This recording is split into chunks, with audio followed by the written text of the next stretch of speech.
Après 5 jours coupés du monde, nous sommes tous encore dans cette bulle d'amour.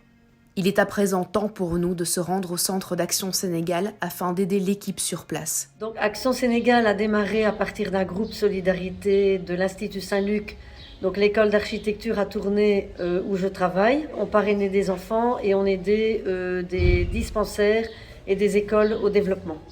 Et ensuite, on a constaté qu'il y avait beaucoup à faire ici au Sénégal.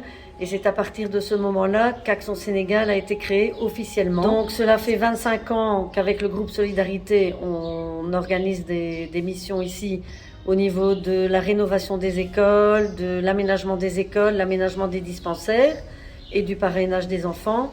Et puis petit à petit, en travaillant dans les villages de Brousse et dans les villages du Sénégal sahélien, on a découvert la problématique des enfants faux talibés puisque les parents nous ont interpellés pour nous dire qu'ils ne retrouvaient plus leurs enfants. Nous savions que cette partie du voyage allait être très difficile d'un point de vue émotionnel. Croyez-moi, personne n'est suffisamment préparé pour voir et vivre ce qui nous attendait. Chaque mois, ce sont plus de 3000 enfants qui viennent au centre. Un endroit où les enfants peuvent, l'espace d'un instant, être en sécurité. Bénéficier d'une douche, de soins, de nouveaux vêtements, de nourriture, mais surtout d'attention et d'amour. Il est 9 heures quand nous arrivons. Beaucoup d'enfants attendent patiemment leur tour pour être lavés. C'est là que nous allons découvrir les ravages de la gale sur leur petit corps. Je réalise à quel point les enfants sont jeunes, certains ont à peine 4 ans. Le regard vide pour beaucoup, je ne lis que de la peur et de l'incompréhension dans leurs yeux. Donc ça, en fait, c'est un liquide médicament qu'on va venir appliquer sur les enfants, là où il y a la gale, où il y a vraiment mangé une partie du corps. Et ce médicament-là va vraiment venir calmer et surtout désinfecter et soigner les plaies. Donc ce qu'on va faire, c'est qu'on va d'abord laver les enfants avec un savon spécial qui est à base d'artémisia. Et puis ensuite, on les rince et puis on applique le produit sur l'ensemble du corps. Voilà. La gale est une affection de la peau qui entraîne de terribles démangeaisons. Elle est due à la colonisation de la peau par un acarien. La femelle, invisible à l'œil nu, creuse un sillon et y pond ses œufs. 3 à 4 jours après, les larves vont éclore et remonter à la surface. Cette affection est terriblement contagieuse.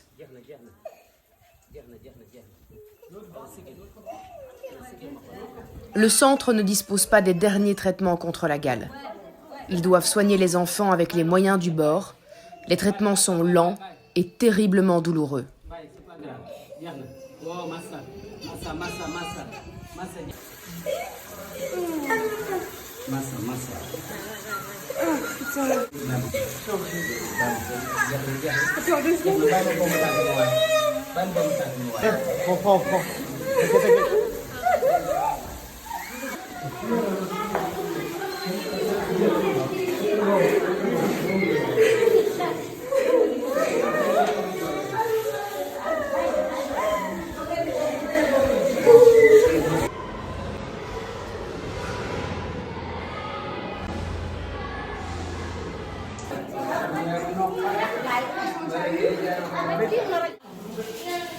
Donc là, qu'est-ce qu'on va mettre? On va mettre le produit.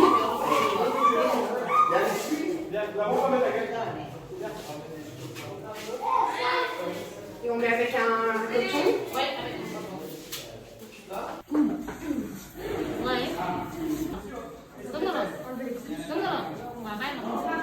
Ici, l'affection est tellement grave que la peau est complètement rongée. Les enfants sont infectés par des milliers, voire des millions de parasites. Cela peut provoquer des infections bactériennes graves et potentiellement causer une septicémie mortelle. Pour en venir à bout, les enfants doivent venir chaque jour au centre pour recevoir le traitement. Mais malheureusement, très peu d'entre eux arrivent à se rendre ici chaque jour. On va aller. On fait tout doucement. Tout doucement, tout doucement. On fait tout doucement. Doucement, doucement. Voilà. Doucement. Doucement. On fait doucement. Voilà. Voilà. Ça va. Donne-moi la main. Voilà. On fait doucement. Tout doux. Tout doux, tout doux, tout doux. On commence tout doucement et puis après tu appuies un petit peu plus fort. Hein, parce qu'il faut bien mettre le produit. Il faut bien que le produit rentre dans sa jambe.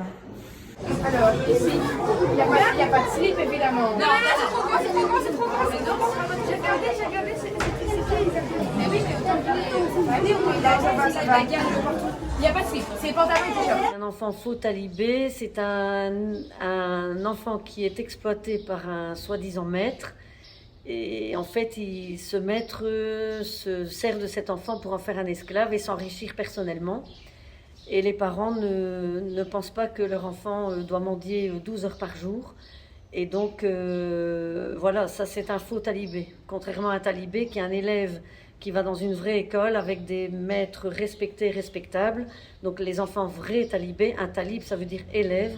Et les vrais talibés vont dans des écoles où les enfants ne doivent pas les mendier, où ils apprennent le français, le calcul, la religion et un métier professionnel. Chaque vendredi, le centre organise un goûter pour les enfants. Ils sont plus de 500 à venir chercher un morceau de baguette tartinée de chocolat et une tasse de lait. Les enfants doivent attendre à l'extérieur, en file, se laver les mains et entrer par petits groupes. La situation peut rapidement dégénérer si l'ordre n'est pas maintenu par les éducateurs.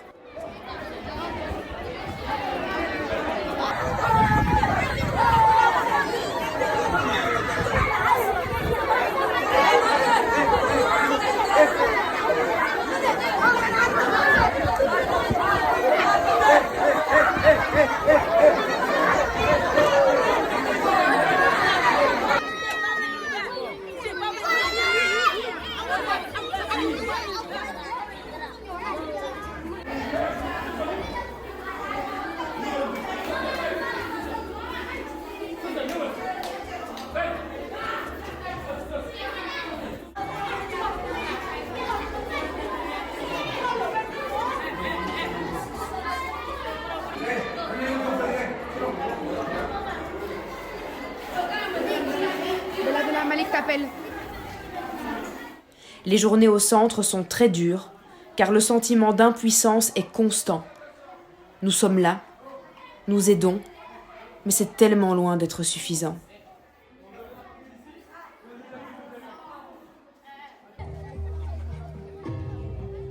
Ouaga est un clown magicien, ami de Marie-Pierre. Cela fait des années qu'il aide Action Sénégal. Durant notre voyage, j'ai vu des dizaines d'enfants retrouver le sourire, être émerveillés et rire aux éclats, grâce à lui.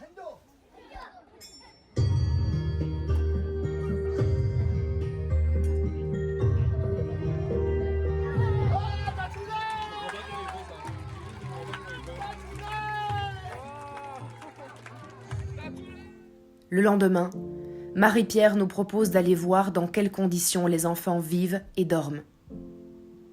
Nous allons donc nous rendre dans les faux Dara la nuit avec des caméras cachées afin de tout vous montrer. Une opération qui est délicate car nous pouvons à tout moment faire face aux trafiquants et se retrouver dans une situation de danger. C'est avec l'aide d'un éducateur du centre que nous allons nous rendre sur place. Quelques heures avant, Souleyman, l'éducateur, demandera d'abord la permission au faux marabout. Il expliquera qu'une équipe médicale vient sur place pour soigner et apporter des vivres aux enfants. Une fois que la demande de l'éducateur est acceptée, le faux marabout prendra contact avec ses jeunes assistants qui le remplacent la nuit et leur donnera l'autorisation de nous laisser rentrer. C'est vrai qu'avant d'y aller, on était quand même assez inquiets. C'est une mission dangereuse. Il faut savoir qu'on a quand même affaire à des trafiquants d'enfants, donc ça n'est pas rien. On est là aussi pour filmer et pour dénoncer quelque chose, donc c'est une mission qui est dangereuse. Nous verrons plusieurs daras à différents endroits. Et c'est la peur au ventre que nous prenons la route. Ce que nous allons découvrir est totalement inhumain et abject.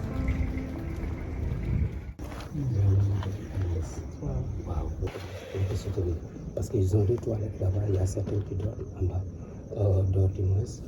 C'est quelque chose un peu compliqué à expliquer, tu vois. Venez voir, les voix sont là. C'est leur douche. Ça c'est leur douche. Ça c'est les toilettes et douches.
On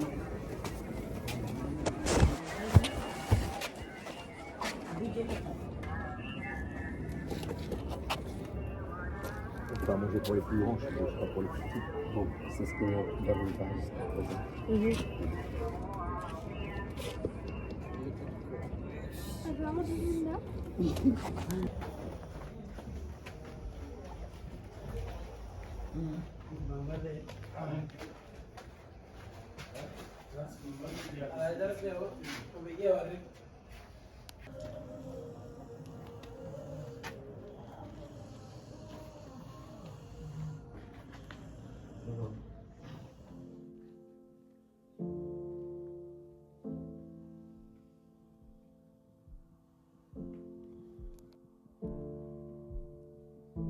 Durant la nuit, l'éducateur nous parlera d'autres daras. Ceux-là sont tout simplement interdits d'accès. D'après lui, l'enfer est un paradis quand on le compare avec ces endroits abominables où l'horreur est à son apogée. Viol, torture, supplice, et parfois même la mort sont le destin de ces enfants.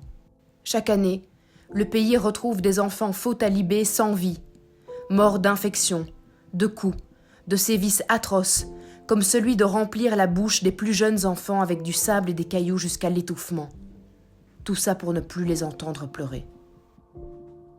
Je fais face à de nombreuses émotions. La situation devient trop dure pour moi et je demande alors de quitter les lieux. L'éducateur nous a dit « ça ne sert à rien d'y aller parce qu'on ne vous laissera pas entrer ». Il y a des enfants qui sont enchaînés à des chaînes, il y a des enfants qui sont battus à mort. Donc moi en voyant ça hier j'étais révolté parce que c'est pas humain de faire ça. Okay, on peut pas faire ça en fait. Et c'est en étant chez nous en Belgique, on ne savait pas ça en fait. C'est quand on vient ici sur place qu'on voit ce qui se passe. Ben, on peut pas laisser passer ça parce que ces enfants n'ont rien demandé. Qu'est-ce qu'ils vont devenir? C'est ça qu'on se pose comme question. Il y a 700 000 gosses au Sénégal qui vivent dans des conditions similaires. Et encore, les images que vous voyez, c'est pas les pires. Plus les jours passent, plus nos questions sont nombreuses. Soigner et aider sur place au centre, c'est crucial. Mais comment faire pour que ce trafic d'enfants cesse ? Alors nous, Action Sénégal, pour éradiquer ce problème, nous avons commencé d'abord à travailler dans l'urgence parce qu'il y a tellement d'enfants faux talibés dans les rues et partout au Sénégal qu'on s'est dit qu'il faut d'abord travailler dans l'urgence. Mais ça n'éradique pas le problème. Donc pour éradiquer le problème, nous on a essayé depuis 13 ans d'organiser des sensibilisations à travers la brousse sénégalaise et dans le Sahel avec des kamishibai. Mais on aimerait acheter un minibus pour pouvoir l'aménager de manière didactique avec des projections de films, des kamishibai, des livres, pour informer les parents à travers le Sénégal qu'il y a vraiment une vraie problématique, qu'ils ne doivent plus donner leurs enfants à n'importe qui et qu'ils distinguent faux et vrais maîtres. Et c'est vrai que les sensibilisations qu'on a faites jusqu'à présent ont un impact sur la population locale parce que dès qu'on organise une sensibilisation dans un village, dès qu'on quitte le village, le chef de village et tous les notables du village prennent la décision de ne plus donner leurs enfants. Mais maintenant, il faudrait renforcer cette sensibilisation à travers tout le Sénégal. Plus tard, nous retournerons en journée dans un des daras, accompagnés des éducateurs et de l'infirmière, afin de soigner les enfants sur place. Lui, il a quoi? Montre-toi ici. Ah ouais, ok. T'as un pansement? Oui. Elle enlève la croûte en fait. C'est de la gale, ça? Non, c'est une classe. Et il faut enlever la croûte? Oui, Ah putain. Comment tu fais? Voilà. oui. Tiens. waaw bu amee ñuy faju nañ ñëw waay doole ma dimbale boo leen toppee paa bi Deux, hein. oui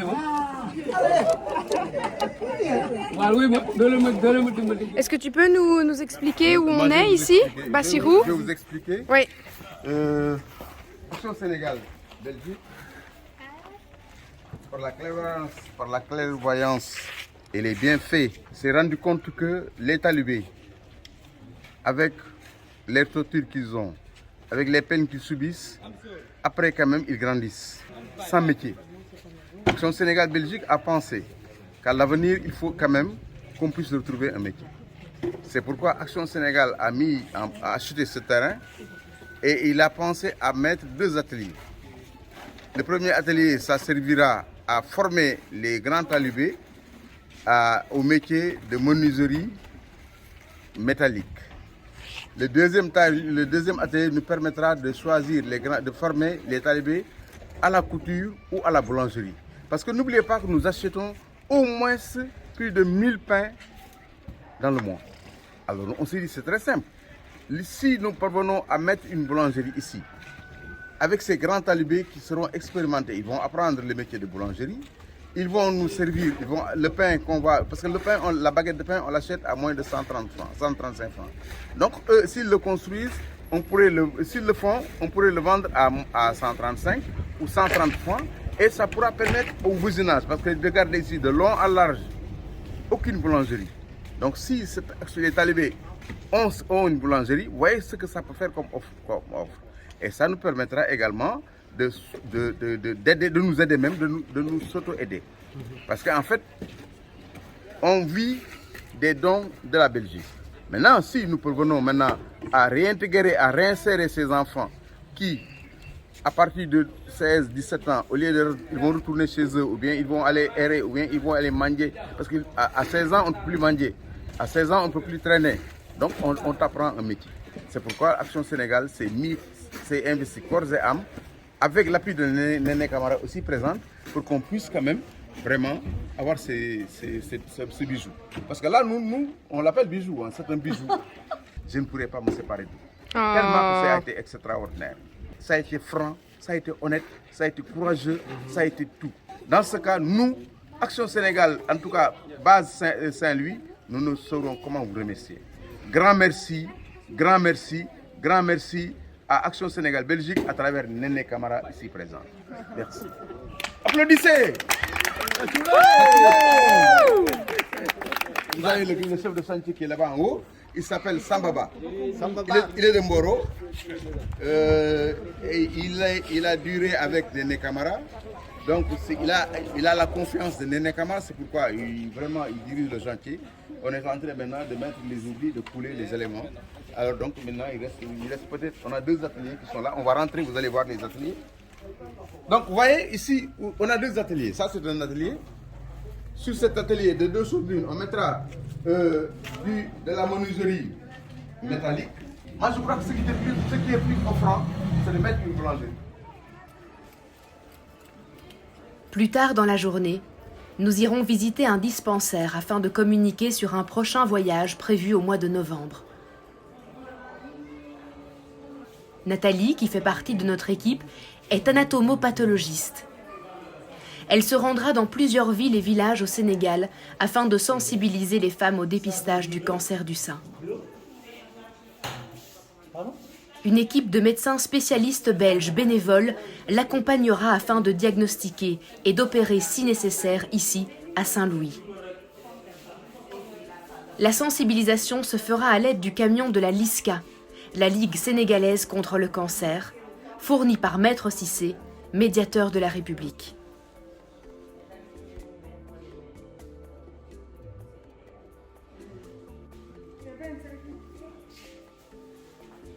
Lors de notre voyage, nous avons également eu la chance de visiter la maison de l'Artémisia. Alors aujourd'hui, on a la chance de visiter la maison de l'Artémisia. À mes côtés, Virginie, c'est elle qui a créé cette maison et elle va tout nous expliquer. On ne fait pas que l'Artémisia, on fait aussi du moringa, on fait aussi du corosol, des feuilles de corosol, on fait aussi du quinquiliba, on fait aussi les fleurs de bissap parce que chacun a des propriétés médicinales pour différentes maladies. Donc on essaye vraiment de mettre dans des bonnes conditions et hygiéniques, de pouvoir donner accès à des plantes locales, parce que vraiment elles sont merveilleuses, la nature est généreuse pour nous. Donc ça ici c'est des feuilles de corosol, c'est le corosolier qu'on peut utiliser pour les problèmes d'insomnie par exemple. Il y a le fleur de bissap, ça c'est très très très bon pour les problèmes cardiaques. La artémisia, on a déjà vu. Le moringa, ça c'est la panacée. Ça c'est vraiment pas quelque chose qui soigne, mais c'est un booster immunitaire. Il y a 94 vitamines, minéraux, oligo-éléments là-dedans. Et ce qui est extraordinaire dans le moringa, c'est qu'il y a énormément de protéines. Donc pour les personnes par exemple qui sont véganes, ça c'est un bon complément alimentaire. On travaille ensemble avec la Maison de l'Artémisia en France. Et nous travaillons avec des chimistes, avec des docteurs, des médecins. D'ailleurs, il y a eu une étude il y a 4 ans d'ici au niveau du Congo. On a fait une étude scientifique selon les normes de l'OMS. Et là, on a prouvé, alors ça a été publié et tout, les effets positifs et l'efficacité de l'Artémisia annua comme la afra. Parce qu'il existe aussi la Artémisia afra qui est la variante africaine qui est pérenne, elle. Parce que l'Artémisia annua, il faut la replanter chaque année. L'Artémisia annua vient d'où de base? Elle vient de Chine. Ça fait depuis 4000 ans qu'elle est dans la pharmacopée chinoise et déjà utilisée pour le palu là-bas. Nous faisons donc 3 modèles différents d'Artémisia. Le vrac, qui est comme une tisane en vrac qu'il faut mesurer avec une cuillère. Et ça, on fait ça ici. On met alors tout le mélange avec les tiges et avec les feuilles dans la cuve. Et après, on met le poids exact et lui, il met directement dans les sachets. C'est une version. Autrement, il y a ici, on fait des infusettes, des petites dosettes de thé. Comme ça, c'est vraiment déjà calculé. Tout le poids est dedans, ce qui est nécessaire. Et là, par exemple, en préventif, c'est une infusette par jour. Autrement, quand on est malade, il faut prendre une le matin, une le midi et une le soir. Sur 7 jours et c'est terminé. Vous n'avez plus de plasmodium, le parasite du palu, dans votre sang. Et là, on fait des infusettes. Autrement, on a aussi des gélules. Alors, des gélules, là, on a ici le réservoir des gélules. Ici, on met la poudre, exactement toujours le même mélange. C'est juste le modèle qui change. Cette partie-ci va remplir le disque ici avec des gélules. Et là, la poudre va rentrer. Et en fait, la fille, c'est une machine semi-automatique. Ça veut dire qu'elle doit à chaque fois déplacer à chaque processus le plateau, en fait, et le reste, il fait tout seul. Et après, vous avez la sortie des gélules qui vient par ici. Et comme avec l'électricité statique, vous avez toujours un peu de poussière qui reste collée à l'extérieur, il y a cette machine-ci qui sert à dépoussiérer complètement les gélules à l'extérieur. Ça, c'est moi. Ça, c'est du moringa. Mais si tu veux, après, il y a le magasin. Ça,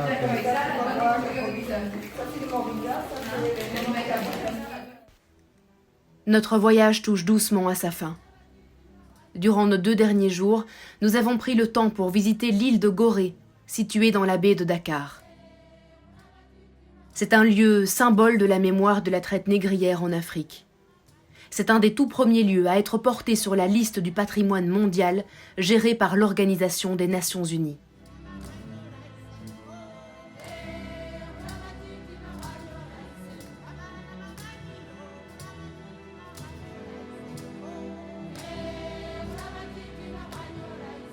Nous visiterons la maison des esclaves. Les premiers colons à avoir mis les pieds sur l'île sont les Portugais, puis les Français et les Américains. Gorée était un lieu enclavé, où les esclaves étaient emprisonnés par la mer.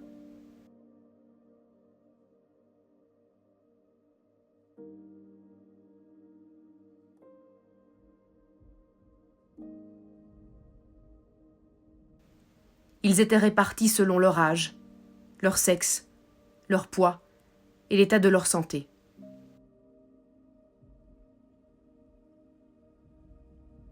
Les enfants qui ne prenaient plus le sein étaient séparés de leur mère. Notre guide nous dira ces quelques mots. Aujourd'hui encore, le continent africain est immensément riche. Cependant, la majorité croupit dans la misère totale. Autrefois, on avait le pillage des humains. Aujourd'hui, on nous prend l'or, les diamants, nos terrains, toutes nos ressources. C'est ça, la traite négrière du XXIe siècle. Un esclavage moderne sous une autre forme.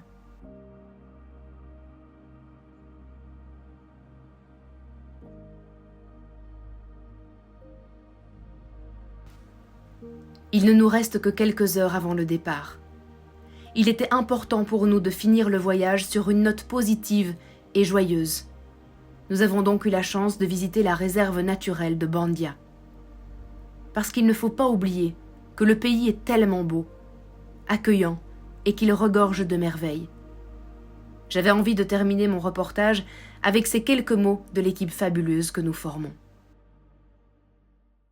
On reprend l'avion dans quelques heures. Est-ce que tu peux nous dire quelques mots sur ce séjour et quelques mots à toutes ces personnes qui ont été si généreuses et qui ont fait exploser la cagnotte d'Action Sénégal? Alors, cette équipe était vraiment exceptionnelle, mais vraiment plus qu'exceptionnelle, motivée, avec un grand cœur, tous les membres de l'équipe ont donné plein d'amour à toutes les populations rencontrées dans le Sahel, dans les villages, au centre d'Action Sénégal. Et franchement, par cette motivation et par leur savoir-faire d'influenceurs, parce que je vous assure, ils sont très, très, très, très forts sur Instagram. Et donc, ils ont pu sensibiliser beaucoup de gens qui ont fait énormément de dons.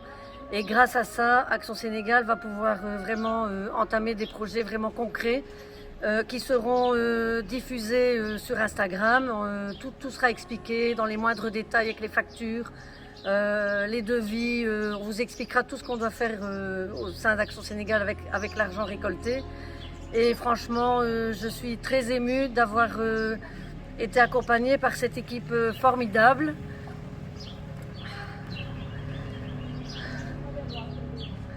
Je suis émue. Une équipe vraiment formidable.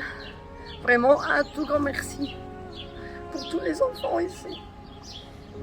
Et les populations, merci. Merci.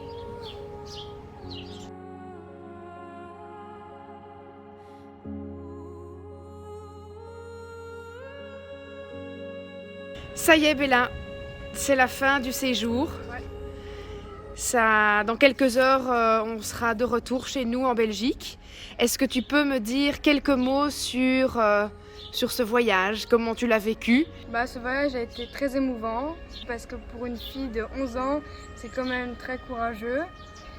Et en fait, là, je ressens toujours pas que je suis au Sénégal parce que c'est comme si j'avais toujours vécu ici. Donc en fait, c'est comme si j'étais toujours chez moi. Et c'était très beau surtout, c'est un beau pays, mais la pollution c'est quand même assez trash. Mais sinon j'ai vraiment bien aimé cette expérience et j'espère que je pourrai la refaire. Qu'est-ce que tu aimerais dire à toutes ces jeunes filles qui te regardent? Je tiens juste à dire qu'en fait, si vous le faites avec le cœur, ça va venir tout seul. Là, en fait, ça m'a directement changé dès que je suis arrivée. J'ai plus de maturité qu'avant maintenant. Et j'ai perdu des choses en moi que je ne voulais pas garder. Le moment le plus difficile pour moi dans le voyage, c'était surtout aller au centre parce que voir les états de ces petits enfants, ça me faisait beaucoup de peine.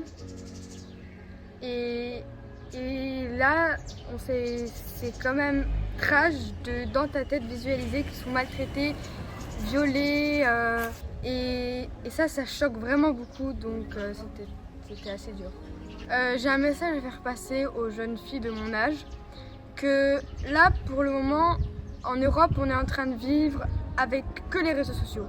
C'est toujours Internet, Internet, Internet, Internet. Et ici, pourtant, là, c'est la vraie vie. Les enfants de mon âge encore jouent encore à la corde à sauter, les filles, les garçons en ballon, ils sont pas tout le temps sur leur téléphone, TikTok, Instagram, etc. Et c'est vraiment la vraie vie parce qu'en Belgique, dès que tu passes quelqu'un dans la rue et tu lui dis bonjour, il te lâche un vent et il te regarde bizarrement, alors qu'en Afrique, c'est directement tout le monde te dit bonjour et très sympa avec toi. Tu formes une discussion et vous êtes tout de suite amis. Et c'est fabuleux ici en Afrique parce que c'est vraiment la vraie vie, la vraie réalité. Enfin, nous en Belgique, on a plus de confort. Ici, ils ont moins de confort, mais ils se sentent quand même bien chez eux. Je voudrais surtout remercier ma maman qui m'a emmenée ici, qui m'a fait comprendre la vraie vie parce que vous devrez vraiment faire vivre ça à vos enfants. Je trouve que c'était une très bonne idée de venir ici, surtout la bonne idée de ma maman. Je remercie aussi Néné qui a accepté que je vienne et on a vraiment une bonne équipe.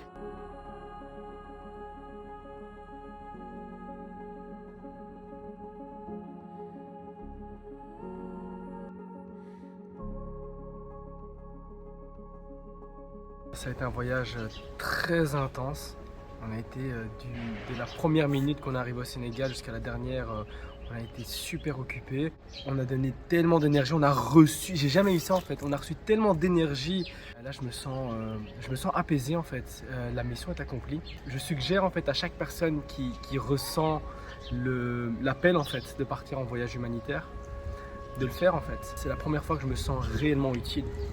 Du coup, je te suggère, toi là qui regarde, de foncer et de faire aussi un voyage humanitaire.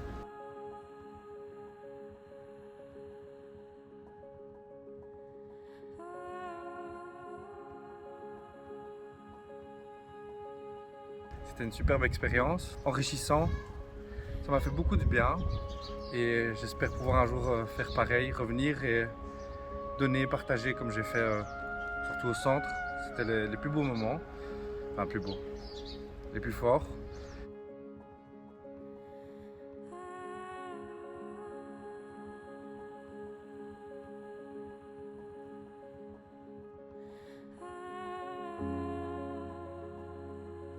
Ce voyage était incroyable.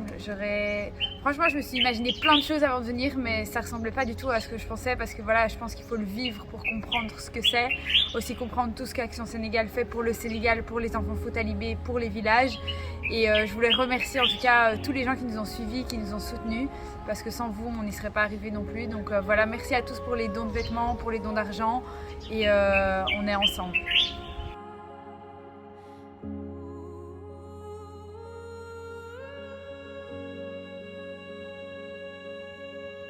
C'est difficile, j'aime pas dire au revoir, parce que tellement que vous êtes tellement gentil, vous êtes cool, vous êtes gentil, vous êtes ici, comme je vous disais. Je voulais vous dire vraiment beaucoup de mots, mais si je continue, je vais pleurer. Essayez de me comprendre. En tout cas, vous êtes comme ça. Moi, j'ai prié, je vous laisse avec Dieu. Dieu vous garde. Dieu vous garde, beaucoup de santé et puis beaucoup de réussite. Voilà, merci beaucoup.